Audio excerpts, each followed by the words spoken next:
Okay, Assalamualaikum Dah. Hari ni nak ayat kata Kurusan boleh rosak senun bola Hankari Junior Cup. Dah kita tengok di belakang tu. Ni. Oh, cawe jadi cawe lah. Dengan cawe, lepas tu dengan kasut dengan gapo. Lepas tu kita nak ayat hak raikan bola Hankari Junior Cup lah kita main pada hari hak ni. Hari hak 45 Tulah lah di Padang Hankari. Dah kita tahun ni kita ambil 12 tim dah, 12 tim. Tahun dulu kita ambil 24. Tahun ni 24. Tahun ni 12 dah. Lepas tu kita terima kasih kepada pusat penolak lah. Rongcha Thai Tom Yam lah. Bos cuma kita duduk di Taiping kedai je. Lepas ni josak senun cawe. Lah, lepas tu ada lagi kasut, kasut lepas tu baju. Lah, lepas tu lawan China Alert. Ni cawe ngok besar. Lekan itu beg sama daging tapi no ya orang pusat penolak jadi. Tahun dulu cawe tak tahu ni tapi tahun ni memang jadi beg. Oh, jadi ni.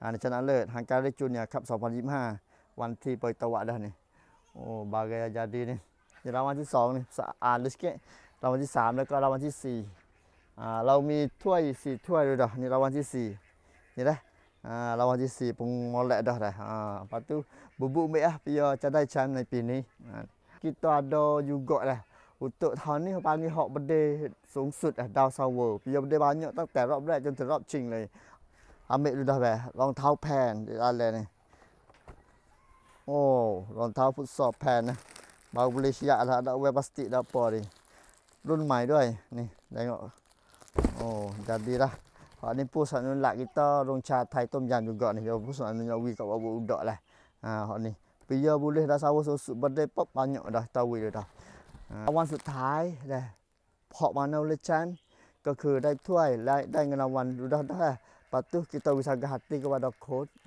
Biar buh nama di kod di by lecture nan korang au pe le baju. Ni. Baju Patani FC. Baju Patani FC จาก Mais Sport. Ni lah. Ni tengok ni. Baju Mais kedai Mais ni. Dah Mais Sport dah itu boss itu ni. Patani FC เป็นเสื้อซ้อมนี่ครับของปีที่แล้วsemua ni lah lapis panggil cawe, kasut, lepas tu baju. Lah kita terima kasih banyak pada Rongcha Thai Tom Yam, bos cuma kita. Lah hak ya sok senun cawe pada tahun ni lah. Untuk budak-budak lah untuk lekah Hankari Junior Cup 2025. Lah tahun ni insya-Allah kita boleh buat di lori kita dah.